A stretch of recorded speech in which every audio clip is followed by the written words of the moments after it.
Now that we've got our environment established as a location at dusk perhaps, maybe sunrise, and just kind of the smooth plane, next we're going to set up the first of our displacements. Now in previous videos we used materials to do displacements, but we can use a combination of materials and polygon deformation in order to get things like mountains and other kind of environmental spaces.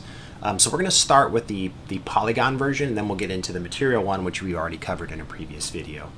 So let's select our polys, and I'm going to turn off for a moment the camera to viewport.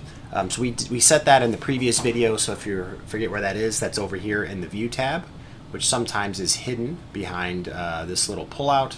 So you can go to view, let's see, come on up here, would you? View and camera to view. So turn that off, and that way we can orbit our perspective view again without messing up our camera position. And I'm going to go into edit mode because I need more polygon density on this plane if I'm going to get a mountaintop out of it. So I'm going to right click and subdivide. And oops, let's see. Let's grab some faces first. Right click, subdivide, there we go. Subdivide, subdivide, subdivide, subdivide. I want a lot of polygon geometry. Now we're going to use a subdivision modifier on this as well, but even that isn't going to give us the detail we need unless we get a lot of rectangles here. So do that a few times if you would. Get this out of my way. And then we're on to our next step. And our next step is to add a subdivision modifier on all of these polygons. So we'll go back to object mode for now. I'm going to go into the modifiers tab. That's the little wrench icon on the right. And I'm going to click to add modifier. And we're going to add a subdivision surface first. And I'm going to choose simple subdivision because we don't want to do the rounding Catmull-Clark one necessarily. I am going to turn on adaptive subdivision. Love that setting. That's going to allow it to subdivide based on my distance to the object, which will be really nice.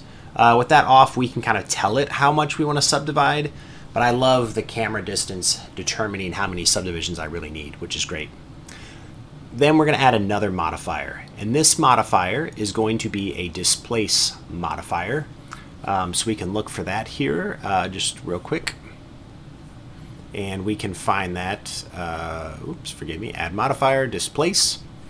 And the displacement modifier, as you can see here, it needs an image texture in order to determine what it displaces. Because right now with it on, if you notice, I can turn it off real time.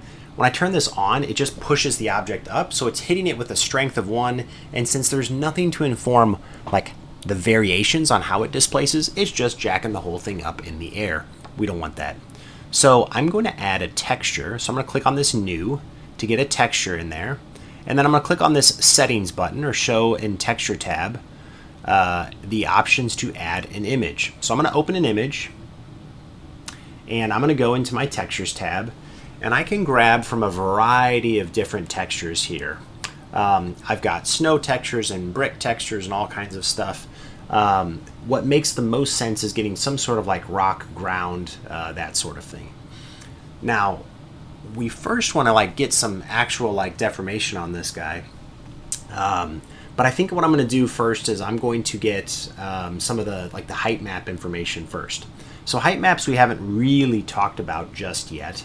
And a height map is really just like a texture map, except it has, well, let me show you what one looks like, and then I'll describe it that way.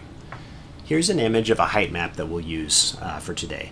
Now, you can find a height map anywhere just by simply Googling or doing an image search for height map.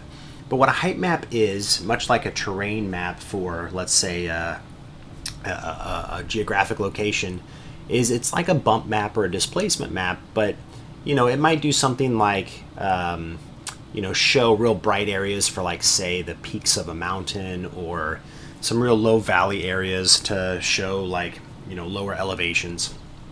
So it's very similar to, say, this displacement map for bricks. It's just the height map which really is the same thing, is meant to just kind of generate some more like landscape and environmental height versus being like, say, a displacement map for a texture. So they're going to have some very similar feelings and settings. Generally grayscale. I don't know of any cases where grayscale wouldn't be supported, but that's kind of what we're seeing here. So I'm going to use this height map in our next step. All right, now back in Blender, I have my height map. This one happens to be a 1024. That's pretty suitable. The bigger you get, the more detail it can force into your object. And this one I didn't find from a particular website, you know, Polyhaven, that sort of thing. I just had to do some kind of like searching for it. So find one that you think would work for you and click Open Image. All right, so this is what I'm getting. I'm going to go back into my camera view just so I can see what I'm looking at. And right now I've got a very distinguished cap or peak, and maybe another little mountaintop over here, but it's relatively low poly. So we're going to want to mess with that a little bit. I'm going to start by doing a shade smooth. That's going to clean up just a little bit. And then we're going to look at maybe having to add a few extra subdivisions. We'll see. Let's kind of tinker with this a bit and see what we can get. All right, after making sure that I right-click and shade smooth, I popped over to the Modifiers tab of my subdivisions. And because I have that Displace on there, it's kind of kicking off the auto subdivide. So I'm going to have to control the levels a little bit. So I'm going to pop these up to, say, a 6 and a 6. And when I do that, you can see that it improves this quite a bit. I'm seeing a lot more detail and a lot more refinement on that surface. So that's really nice to see. I also kind of adjusted my camera just a tad. You know, I can get a nice little, let's say, kind of sun over the mountaintop type of look. I like that quite a bit. So maybe I'll move my scene just slightly to the right, just to kind of get a little bit of a nicer composition. And I may rotate my camera just a tad. See if I can get a, whoops, wrong button there. Sorry about that. Let's get back into my camera. Let's make sure that my camera to view is set. And let's see, maybe I can, let's move this guy around just a tad. That might be good for now. I think I'm going to put some closer geometry there to cover up the foreground, so this should be good for now. All right, let's see about next steps. All right, I moved just some things around. I scaled this guy out just a little bit, framed it a little bit more. You know, I like this kind of like 1/3 little valley that's created. Looking pretty sharp for this particular step.